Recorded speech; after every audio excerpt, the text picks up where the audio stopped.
ঠিক আজ থেকে 6 বছর আগে এই গ্রাহকের বাসায় টেন্ডা F3 রাউটার এবং ডিলিংকের অনু লাগিয়ে গিয়েছিলাম। আজকে আসছি সার্ভিসের জন্য। আসসালামু আলাইকুম। আজকে যাচ্ছি বাড়িবাঁকা গ্রামে। আমি আর আলম চাচা যাচ্ছি একটি গ্রাহকের সার্ভিসের জন্য। এইখানে এসে দেখি এই যে গাছের ডালপালা পড়ে আছে, এখানে মূলত একটা বড় ভিটলি গাছ ছিল। ওই গাছটা কাটতে গিয়ে গ্রাহকের ফাইবারটা কেটে দেয়। এখানে দেখতে পাচ্ছি যে দা বা হেসো দিয়ে তা কেটে দিয়েছে যারা গাছ কাটতেছিল। তো এক মাথা এখানে গাছে ঝুলতেছে, আরেক মাথা এই যে গ্রাহকের বাসায় থেকে এখানে জড়িয়ে রেখেছে। তো যাই হোক, এখানে আমরা দুইটা তার সর্বপ্রথমে এক জায়গায় করি।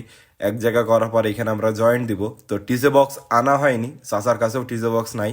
তো আমরা এখানে একটা বোতল দিয়ে দিচ্ছিলাম। তো সেই জন্য সর্বপ্রথম আমি বোতলটাকে ভালো করে ফুটা করে নিই, কারণ বোতলে যদি পানি না জমে তাহলে ভবিষ্যতে আর সমস্যা হবে না। তো এইখানে আমরা জয়েন্টটা দিয়ে নিলাম। এরপর সুন্দর করে ফাইবারটা আমরা টেনে বেঁধে দিচ্ছি, যেন এইখান থেকে টান লেগে খুলে না যেতে পারে। তো আমি আর চাচা মিলে সুন্দর করে বাঁধলাম। বাঁধার পর বোতলটা ফাইবারের সাথে পেঁচিয়ে দিচ্ছি। এই যে দেখতে পাচ্ছেন বোতল, সুন্দর করে আমরা চারিকলে ছিদ্র করে দিয়েছি ছোট ছোট করে, যেন পানি ঢুকলে পানিটা বের হয়ে আসে। আশা করি এইভাবে থাকলে কখনো সমস্যা হবে না। এরপর চলে আসি আমরা গ্রাহকের বাসায়। গ্রাহকের বাসায় আসার পর আমরা লেজার চেক করে দেখি, লেজার আছে -16। এরপর এই যে টেন্ডা F3 রাউটার এবং একটা ডিলিংকের অনু দিয়ে আমরা এই লাইনটা লাগিয়ে গেছিলাম 6 বছর আগে। তো এখনও চলতেছে।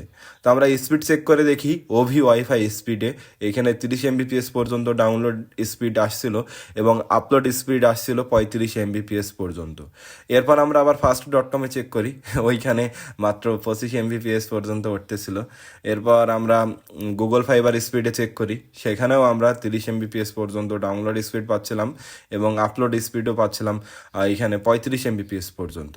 যাই হোক, এবার আমরা গ্রাহকের যে স্মার্ট টিভি আছে, স্মার্ট টিভিটা ওনার মোবাইলের সাথে কানেক্ট করে দিই, কারণ বারবার সাইন ইন চাই, ওনারা এটা বুঝতে পারছিল না। তো এখানে আমরা মোবাইলের সাথে স্মার্ট টিভিটা কানেক্ট করে দিয়ে চালিয়ে এখন বাসায় যাচ্ছি। যাক, আলহামদুলিল্লাহ এই গ্রাহকের সার্ভিসটা আমরা করতে পারছি। আসলে আজ থেকে 5-6 বছর আগে যে রাউটারগুলো ছিল টেন্ডা F3, বিশেষ করে F3 মডেলগুলো আমরা যে কয়টা লাগাইছিলাম সব কটা এখন চলমান আছে। কিন্তু এখন বর্তমানে আমরা প্রতিটা গ্রাহককেই টেন্ডা রাউটার কিনতে নিষেধ করি, কারণ এখনকার রাউটারের কোয়ালিটি একেবারেই বাজে। তো যাই হোক, আমাদের জন্য দোয়া করবেন, আমরা যেন আপনাদের নিরবিচ্ছিন্ন এবং দ্রুতগতির ইন্টারনেট সেবা দিয়ে যেতে পারি। ভালো থাকবেন, সুস্থ থাকবেন। ওয়াইফাই ব্যবহারের ক্ষেত্রে অবশ্যই ডুয়েল ব্যান্ডের রাউটার ব্যবহার করবেন। ধন্যবাদ।